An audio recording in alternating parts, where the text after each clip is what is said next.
Depuis que l'on sait que Kanjuro est le grand traître de l'arc Wano Kuni, ce dernier est passé de personnage complètement inutile à personnage qui est au centre de toutes les discussions parmi les fans de One Piece. C'est pourquoi, aujourd'hui on va apprendre 8 choses sur Kanjuro. D'ailleurs, concernant son passé, on sait qu'avant de rencontrer Kozuki Oden, Kanjuro était à Kibi pour voler des cheveux humains à des cadavres pour ensuite fabriquer des brosses et les vendre pour gagner sa vie. Plus tard, il a rencontré Oden, qu'il pensait d'ailleurs être un cadavre et il a même essayé de lui voler ses cheveux. Mais bon, il a été vaincu très facilement par ce dernier et après sa défaite, Kanjuro a décidé de le suivre. A noter aussi qu'après qu'Oden soit devenu Daimyo de Kuri, Kanjuro a décidé de devenir l'un de ses plus fidèles serviteurs. En tout cas voilà, je voulais juste poser un peu les bases de cette vidéo et donc si vous êtes prêts, c'est parti.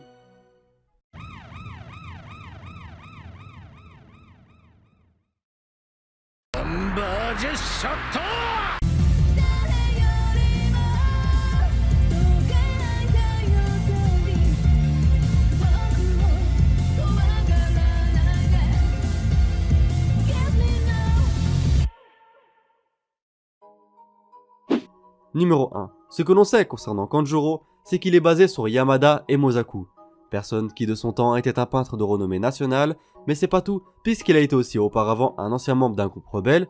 D'ailleurs, ce dernier avait aussi travaillé comme informateur pour le shogunat Tokugawa, trahissant ainsi ses camarades, et suite à la victoire de Tokugawa, ce dernier a vu sa vie être épargnée.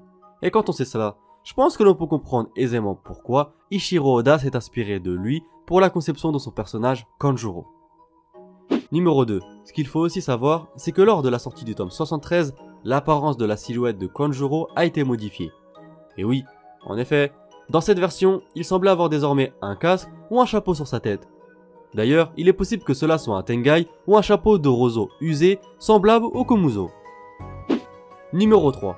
Si on devait comparer le pouvoir de Kanjuro à celui d'un personnage provenant d'un autre manga, je dirais que son pouvoir il est semblable à celui de Sai dans le manga Naruto, ou on peut même peut-être l'assimiler au pouvoir de Raiders dans Fairy Tail.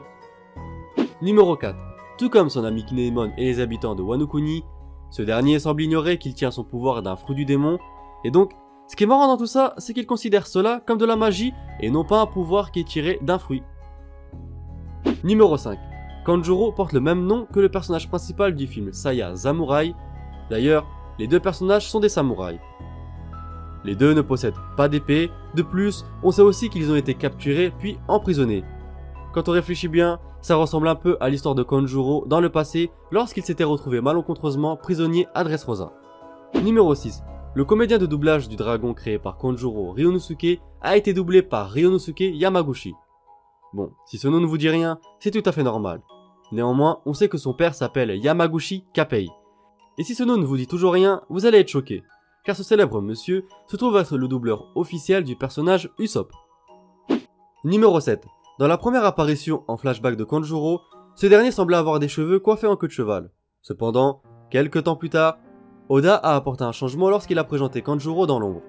Changement à laquelle il avait rajouté un chapeau sur la tête de ce dernier. D'ailleurs, ce qui est marrant dans cette histoire, c'est que lorsque l'on a vu Kanjuro pour la première fois, il ne ressemblait à aucune de toutes les silhouettes montrées auparavant. Preuve qui prouve aussi, d'une certaine manière, que personne influe sur les choix et les envies de Oda Sensei. Numéro 8. Et pour finir, ce que l'on sait concernant le fruit du démon de Kanjuro, c'est qu'il s'agit d'un type paramécia lui permettant de matérialiser tout ce qu'il dessine. De ce fait, les objets apparus deviennent identiques au vrai, et donc pour faire simple, si Kanjuro dessine un chou, celui-ci apparaîtra et il pourra même le consommer.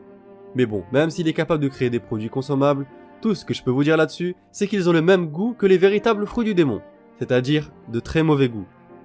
D'ailleurs, on peut aussi dire que son pouvoir est aussi similaire aux aptitudes de Strozen, personnage faisant partie de l'équipage de Big Mom, et qui a mangé, je tiens à vous le rappeler, le coucou Kokunomi. Et bien voilà la famille, cette vidéo concernant les 8 choses à savoir sur Kanjuro est désormais terminée, j'espère sincèrement qu'elle vous aura plu. Si c'est le cas, je compte vraiment sur vous pour vous abonner, c'est vraiment important, à activer la petite cloche de notification pour ne rien louper des prochaines sorties, à liker, à me suivre sur tous mes réseaux sociaux et à partager un maximum cette vidéo, c'est vraiment important.